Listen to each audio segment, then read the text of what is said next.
Welcome my friend ASG classes. ये YouTube channel है और एक फैमिली के तरीके है और इस फैमिली के इस समय जो फैमिली मेम्बर्स हैं वो 8000 प्लस हो चुके हैं, लगभग 8300 होने वाले हैं। जल्दी से आप लोगों की दुआएं रही तो जल्दी से ही 8300 भी कंप्लीट हो जाएंगे। टैली की ये क्लास है और आज की क्लास में मैं आपको खास क्या पढ़ाने वाला हूँ। काफ़ी टाइम से कोर्स आगे नहीं बढ़ रहा है, लगभग 2 से 3 दिन से हो गया। तो आज मैं आप लोगों को पर्सनल अकाउंट बताने वाला हूं, क्योंकि मेरा टारगेट है पहले तीनों अकाउंट को खत्म करके जल्दी से जल्दी आपको वाउचर एंट्रीज बताई जाएं। कल जब मैंने आप लोगों से क्वेश्चन पुटअप करे तो कुछ छात्र ऐसे भी थे जो एंट्रीज भूल चुके हैं। तो सबसे पहले मैं आप लोगों के बीच में कुछ एंट्रीज बोलूंगा और एंट्री को मैं समझाऊंगा। हालांकि मैं सॉल्यूशन इनको दिखाऊंगा नहीं तो आप लोग छाप लोगे, आप लोग नोट करने में तो एक्सपर्ट हैं। तो मैं आपको पहले कुछ क्वेश्चन आप लोगों के बीच में शेयर करता हूँ, इनके आंसर आप कॉमेंट बॉक्स में देने की कोशिश कीजिए। मैं आराम से क्वेश्चन शेयर करूंगा ताकि आप रिप्लाई कमेंट में कर सकें। उसके बाद इस सेट को सॉल्व कर लेना और सॉल्व करने के बाद मुझे टेलीग्राम में शेयर कर देना, क्योंकि पहली लैब में इसी सेट के कराने वाला हूं जो आपके बीच में मैं शेयर करूंगा। वीडियो को आखिरी तक जरूर देखें, इस लाइव को आखिरी तक जरूर देखें, क्योंकि इस लाइव में आगे जो मैं चीज़ पढ़ाने वाला हूँ बहुत ही ज़्यादा इंपॉर्टेंट है। तो दोस्तों टैली के जो क्वेश्चंस हैं आप लोगों के बीच में वो मैं बताने वाला हूँ। जितने भी क्वेश्चंस आप लोगों के बीच में मैं शेयर करूंगा सारे के सारे रियल अकाउंट के होंगे, क्योंकि मैंने अभी तक आप लोगों को सिर्फ और सिर्फ रियल अकाउंट ही पढ़ाया है। दोस्तों पहला क्वेश्चन हमारा है, business started with cash 10 lakh रुपए। Business started with cash 10 lakh रुपए and open a bank account in SBI 65,000 rupees. बताया जा रहा है कि व्यापार एक बिजनेस एक व्यवसाय शुरू किया जा रहा है, 10 लाख रुपए उसमें कैश रखे जा रहे हैं और 65,000 रुपये स्टेट बैंक में खाता खोल के उसमें रखा जा रहा है। तो कुल मिलाकर ये बात ये है कि जो व्यापार शुरू हो रहा है वो 10,65,000 रुपये से शुरू हो रहा है। इसमें जो कैपिटल है वो 10,65,000 रुपये है, जिसमें कैश 10 लाख है और SBI में पड़ा हुआ है 65,000। तो ये एंट्री जब बनाएंगे तो बनाएंगे टू कैपिटल अकाउंट 10,65,000 रुपये, बाय कैश अकाउंट 10 लाख रुपए, बाय SBI अकाउंट 65,000 रुपए। अगला क्वेश्चन हमारा आ रहा है, कंप्यूटर परचेज 27,000 रुपए from Rahul, amount received 7,000 rupees. Computer 27,000 रुपये का राहुल से खरीदा गया है। बताया जा रहा है इसमें कि राहुल से 27,000 रुपये का कंप्यूटर खरीदा गया है, जिसमें 7,000 रुपये हमने दे दिए हैं। इसमें गलती से रिसीव्ड हो गया है, इसको आप पेड कर दीजिएगा, ठीक है। गलती से रिसीव्ड हो गया, माइंड मत कीजिएगा।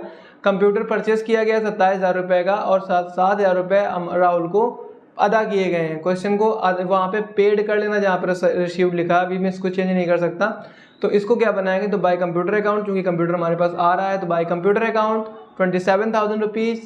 कैश हमने दिया है तो टू कैश अकाउंट 7,000 रुपये और अभी भी हमें राहुल को देना है 20,000 रुपये, तो टू राहुल अकाउंट 20,000 रुपये। राहुल हमारा क्रिएटर हो जाएगा।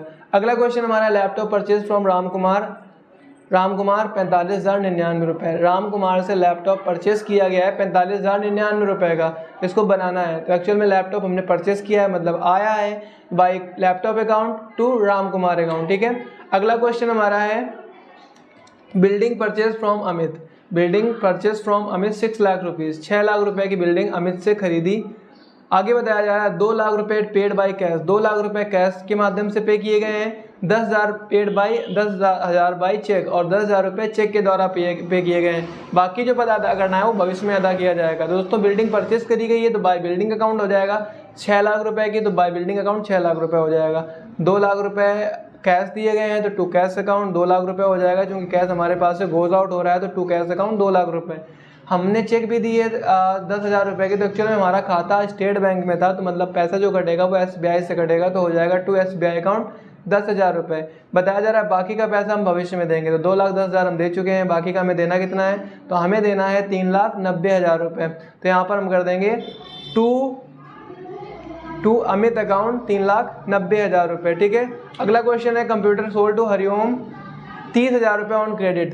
30,000 रुपये का कंप्यूटर हरिओम को उधार में भेजा गया है, तो इसमें हो जाएगा to computer account by Hariom account. Hariom हमारा डेप्टर कहलाएगा। अगला क्वेश्चन है, लैपटॉप सोल्ड टू अर्पणा 50,099 रुपये। 50,099 रुपये का लैपटॉप अर्पणा को बेचा गया है और 5,000 रुपये रिसीव किए गए हैं कैश के माध्यम से। तो यहाँ पर हो जाएगा बाय टू लैपटॉप अकाउंट, चूँकि लैपटॉप सेल किया गया है, टू लैपटॉप अकाउंट 5,099 रुपये और रिसीव किए गए हैं 5,000 रुपये, तो बाय कैश अकाउंट 5,000 रुपये, ठीक है।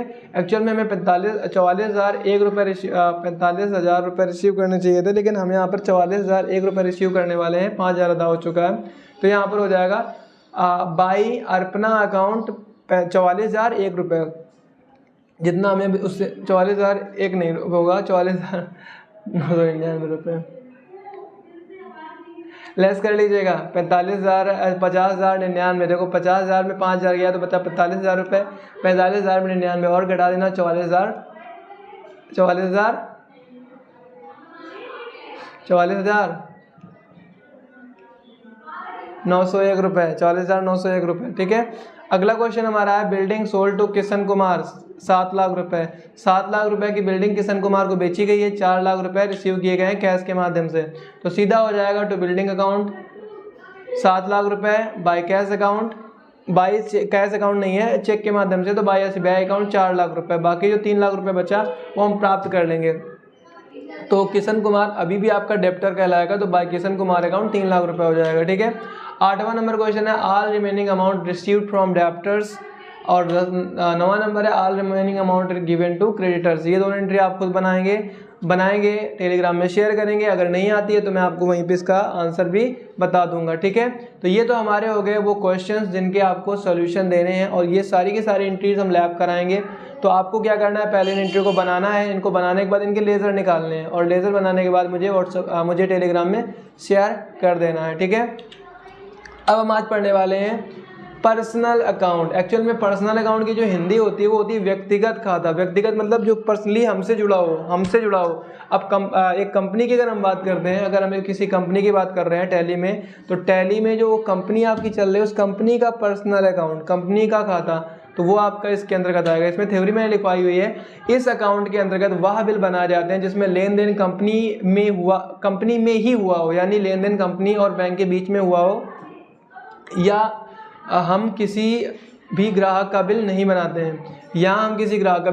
हैं, कुल मिलाकर बात यह है कि पर्सनल अकाउंट में वो बिल आते हैं जब हम लेन देन जो करते हैं वो कंपनी के अंदर ही करते हैं, कंपनी के बाहर नहीं करते। फॉर एग्जांपल, मैंने कंपनी से पैसा कैश उठाया और कंपनी के बैंक अकाउंट में डाल दिया, कंपनी के बैंक अकाउंट से पैसा निकाला, कंपनी में रख दिया, कंपनी के एक बैंक अकाउंट से पैसा निकाल के दूसरे बैंक अकाउंट में डाल दिया, मतलब कस्टमर का कोई रोल नहीं होगा। जो भी ट्रांजैक्शंस होंगे वो सारे के सारे व्यक्तिगत होंगे, मतलब वो कंपनी में ही होंगे, हमें किसी कस्टमर को, किसी ग्राहक को बिल नहीं देना है। अगर हम इसका रूल पढ़ेंगे तो इसका रूल है receiver and giver. Receiver by में जाता है और गिवर टू में जाता है, इसको ध्यान समझिएगा। अगर हम पैसा दे रहे हैं तो हम गिवर कहलाएंगे, अगर हमारी बैंक पैसा दे रही है तो बैंक हमारी गिवर कहलाएगी, अगर हम पैसा रिसीव कर रहे हैं तो हम रिसीवर कहलाएंगे, और अगर हमारी बैंक पैसा रिसीव कर रही है तो हमारी बैंक जो है वो रिसीवर कहलाएगी। ठीक है, तो इसमें बताया जा रहा है कि जो भी रिसीवर होगा उसको बाय में लिखेंगे, और जो भी गिवर होगा उसको हम टू में लिखेंगे। ठीक है, जो भी रिसीवर होगा उसको हम किस में लिखेंगे, बाय में लिखेंगे, और जो भी गिवर होगा उसको हम टू में लिखेंगे। ठीक है, अब जैसे यहाँ पर कुछ एग्जांपल दिए गए हैं, open a bank account in SBI, बताया जा रहा है कि एक स्टेट बैंक में खाता खोला गया। अब जैसे कि हमारे बैंक में, हमारे कंपनी में 10,000 रुपये रखे थे, हमने 5,000 रुपये निकाले और बैंक का एक खाता खोल दिया, तो अभी भी हमारी कंपनी में 10,000 रुपये हैं, बस अंतर क्या हुआ है, 5,000 रुपये कैश है और 5,000 रुपये बैंक में पड़ गए हैं। अगला क्वेश्चन बताया जा रहा है amount transfer from BOB to SBI. मान लो कि हमारी कंपनी के खाते दो हैं, एक बीओबी में और एक एसबीआई में। हमारी कंपनी में करंट टाइम में पूंजी मान लो 75 लाख रुपए है, जिसमें 7 लाख रुपए बीओबी में पड़ा हुआ है, बाकी सारा का सारा कैश है और एसबीआई खाली है। अब हमने क्या किया, बीओबी का 7 लाख रुपए उठाया और एसबीआई में डाल दिया। कंपनी में अभी भी पैसा उतना ही रहेगा, क्योंकि कंपनी ने किसी और को पैसा नहीं दिया। वो पैसे का जो लेन देन हुआ है वो कहाँ पे हुआ है, वो कंपनी में ही हुआ है, बस एक खाते से उठा के दूसरे खाते में डाला गया है। तो ये वाला बिल जो आपका होगा वो भी पर्सनल अकाउंट में आ जाएगा। जैसे यहाँ लिखा deposit in SBI, state bank में पैसा जमा किया गया। कंपनी में मान लो 50,000 रुपये कैश रखा था, उसको उठाया और स्टेट बैंक में जमा कर दिया। अभी भी कंपनी में पैसा 50,000 ही होगा, अंतर क्या होगा, अब वो कैश नहीं रहा, अब वो क्या हो गया, खाते में चला गया। अब जैसे अगला एग्जांपल दिया गया, विड्रॉ फ्रॉम बीओबी से पैसा निकाला गया। मान लो हमारे बैंक खाते में 70,000 रुपये पड़े थे और हमारे पास 30,000 थे। अब हमने बैंक से जाकर 70,000 पूरे निकाल लिए, तो हमारे पास 1 लाख हो गए। पहले भी हमारे पास 1 लाख थे, अभी भी 1 लाख है, बस अंतर क्या, पहले 30,000 रुपये कैश में थे, 70,000 बैंक में पड़े थे, बट अब 1 लाख रुपये कंप्लीटली हमारे पास कैश में हो गया है। तो आई होप आप इस चीज़ को समझ गए होंगे कि कितनी आसानी से इन बिलों को हम बना सकते हैं। तो कुल मिलाकर इतना समझ लो, जो भी ट्रांजैक्शंस बैंक से होते हैं उन सभी ट्रांजैक्शंस को हम लोग पर्सनल अकाउंट के अंतर्गत बनाते हैं। इन एंट्रियों में मैंने ये कोई क्वेश्चंस नहीं है, इनको सिर्फ एग्जांपल में आप लोगों के सामने डाला गया है।